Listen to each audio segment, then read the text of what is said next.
Welcome to perfect guardian.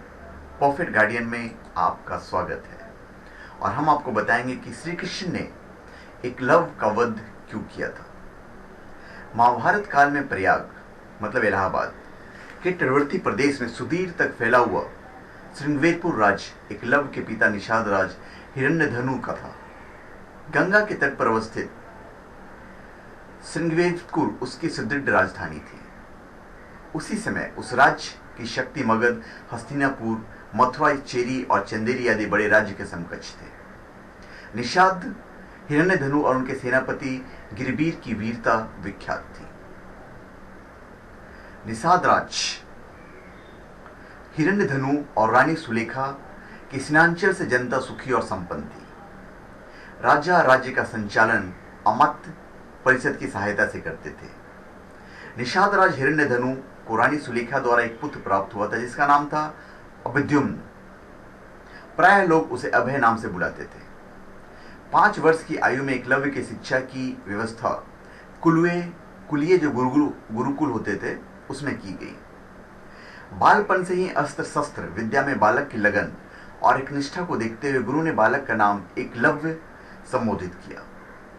Eklavya के युवा होने पर उसका विवाह हिरण्यधनु ने अपने एक निषाद मित्र की कन्या सुनीता से करा दिया। एकलव्य धनुर्विद्या की उच्च शिक्षा प्राप्त करना चाहता था। उस समय धनुर्विद्या में गुरु द्रोण की ख्याति थी, पर वे केवल ब्राह्मण तथा क्षत्रिय वर्ग को ही शिक्षा देते थे और शूद्रों को शिक्षा देने के कट्टर विरोधी थे।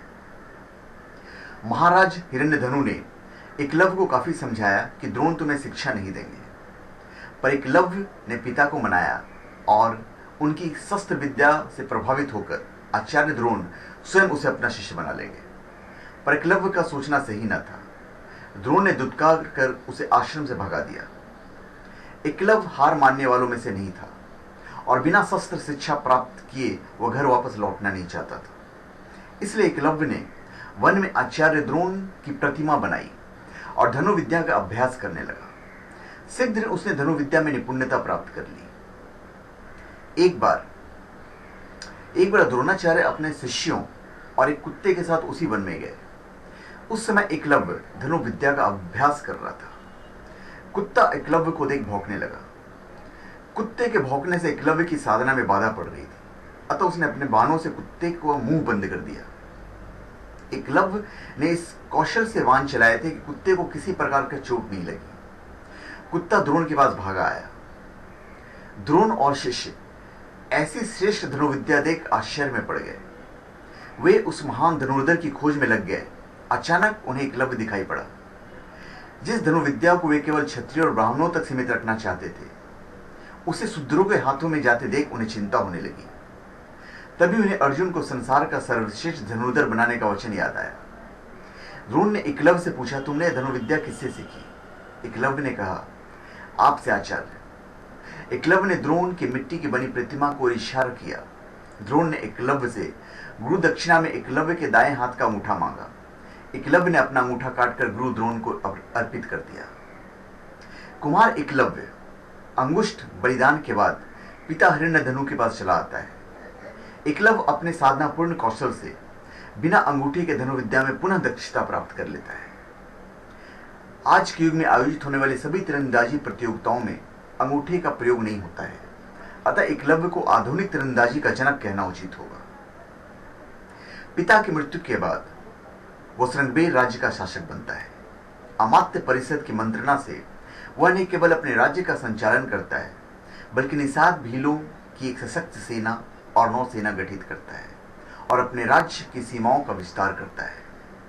विष्णु पुराण और हरिवंश पुराण में उल्लेखित है कि निषाद वंश का राजा बनने के बाद एकलव्य ने जरासंध की सेना की तरफ से मथुरा पर आक्रमण कर यादव का सेना लगभग सफाया कर दिया। यादव वंश में हाहाकार मचने के बाद जब कृष्ण ने दाहिने हाथ में महज 4 उंगलियों के सहारे धनुष चलाते हुए एकलव्य को देखा तो उन्हें इस दृश्य पर विश्वास ही नहीं हुआ। एकलव्य अकेले ही सैकड़ों यादव वंशी योद्धाओं को रोकने में सक्षम था। इस युद्ध में कृष्ण ने छल से एकलव्य का वध किया।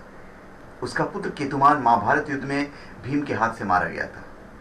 जब युद्ध के बाद सभी पांडव अपनी वीरता का बखान कर रहे थे, तब कृष्ण ने अपने अर्जुन प्रेम की बात कबूली थी। कृष्ण ने अर्जुन से स्पष्ट कहा था कि तुम्हारे प्रेम में मैंने क्या क्या नहीं किया, तुम संसार के सर्वश्रेष्ठ धनुधर कहलाओ, इसके लिए मैंने द्रोणाचार्य का वध करवाया, महापराक्रमी कर्ण को कमजोर किया, और न चाहते हुए भी तुम्हारी जानकारी के बिना भील पुत्र एकलव्य को भी वीरगति दी, ताकि तुम्हारे रास्ते में कोई बाधा ना आए। धन्यवाद। आप हमारे चैनल पर सब्सक्राइब करें और अपने कमेंट दीजिए।